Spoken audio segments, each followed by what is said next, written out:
Harbor Freight English wheel. You get one, you better fix this part. I'm going to weld it up right across there. I'm not going to play this game again.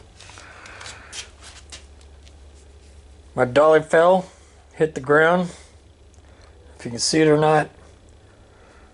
But the spacer in between, or whatever you want to call it, is slid out. Alright, so here's the piece off the English wheel stand. And you can see, by turning this, makes the top move up and down, which is the tension piece. I don't think I need the tension piece. I got the adjustment on the bottom. That's all I need, in my opinion. And I darn sure don't need any more of this. So I'm going to get me a plate, clean this up, get me a plate and weld it on there. We won't have this tilting back anymore.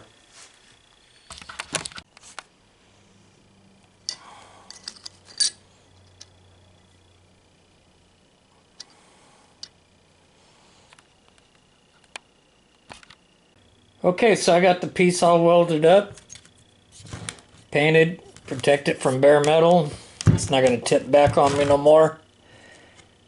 Went to go do the wheel, the dolly, and I was thinking that this was a solid bearing going all the way across right off the top of my head, but went to go put it in place and it's not setting in place because I'm starting to think these are two different bearings, and I'll need to get 2 sockets and big C-clamp, press it back in like so, and I think that'll take care of it. I think that's 2 bearings there instead of 1. So yeah, a couple sockets, C-clamp, got the bearings back in place like they're supposed to be, got the shaft in place like it's supposed to be, got it centered. Now we'll just go put it on the English wheel itself, and alright, there it is. This thing won't fall back anymore and knock my wheels onto the floor. I got my top wheel centered. And this right here, shoot, that's all the tension I need. Why do we need that extra tension? By the way, I cut off the stick, or the stem. Yeah, it's a lot better.